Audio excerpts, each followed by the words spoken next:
screwing in a light bulb on a light fixture, and you can see the light fixture is still on. This is like a metal chandelier, right?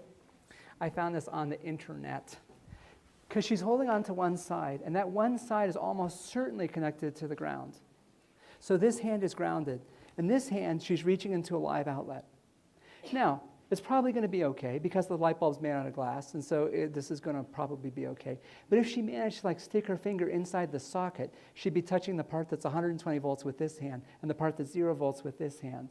And that could be potentially problematic, okay? Then you can have a dangerous current through your body, and that's particularly bad because it would be going through your torso. So is this a concern? Is this sort of thing a concern? Well, there's two issues. First off, this. Whether electricity is safe or not is a matter of how much current is going through your body, okay? And this is a table that we've presented previously, and we're looking at household electricity. We're talking about AC. 1 milliamp you can feel. 15 milliamps will paralyze your respiratory muscles. Greater than 100 milliamps does bad things to your heart, okay? So this is not good. And there's only a factor of 100 between being able to feel it and having it kill you, okay?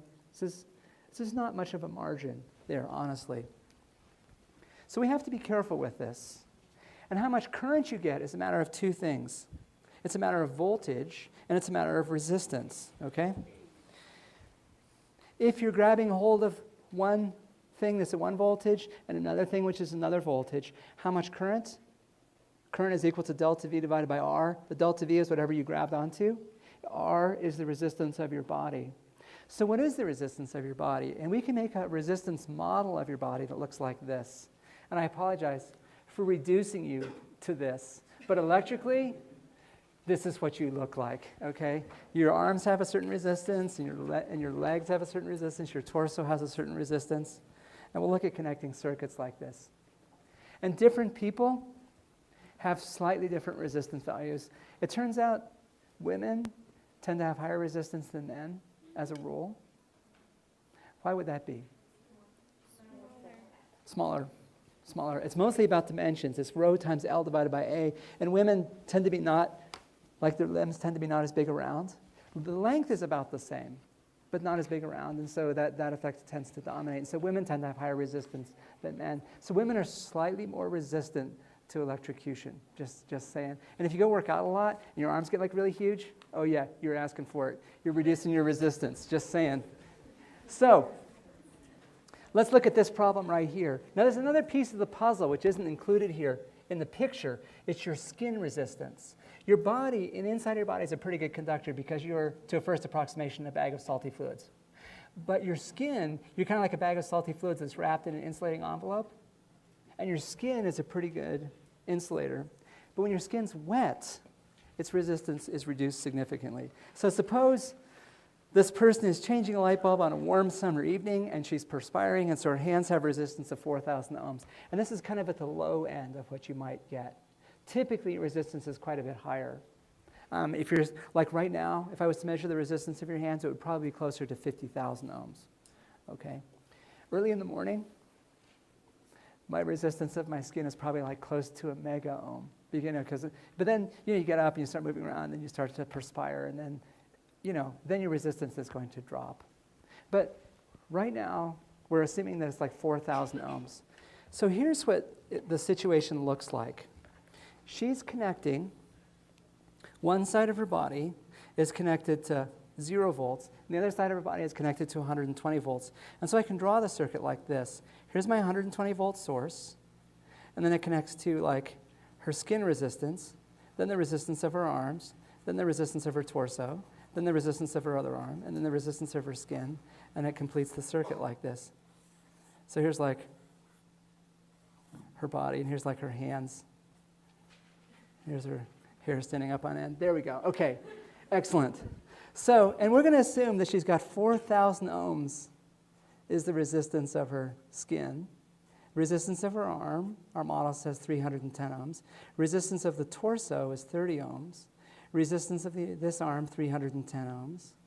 Resistance of the skin, 4,000 ohms. This is a simple series circuit, okay? And so we solve this as we have other series circuits.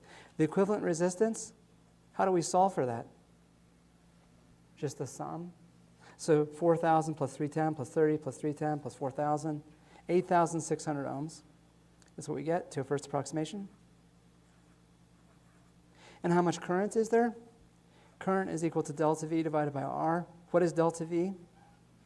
120 volts, because it's household electricity. So it's equal to 120 volts divided by 8,600 ohms. So it's equal to 14 times 10 to the minus 3 amps, or 14 milliamps. That's what we get for that. Well, is 14 milliamps a problem? Yes. Let's go back to our table of values. Okay, 15 milliamps is paralysis of respiratory muscles.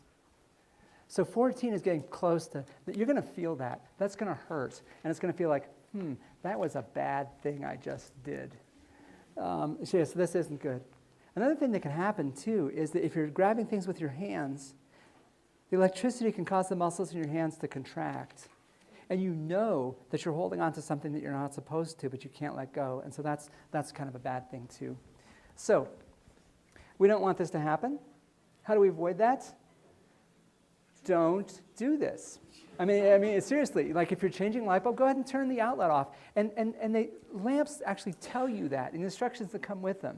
They say that. And if you have a metal lamp, turn it off first. I mean, this is a good thing. This is an extremely low probability event, but still, it's not such a great thing.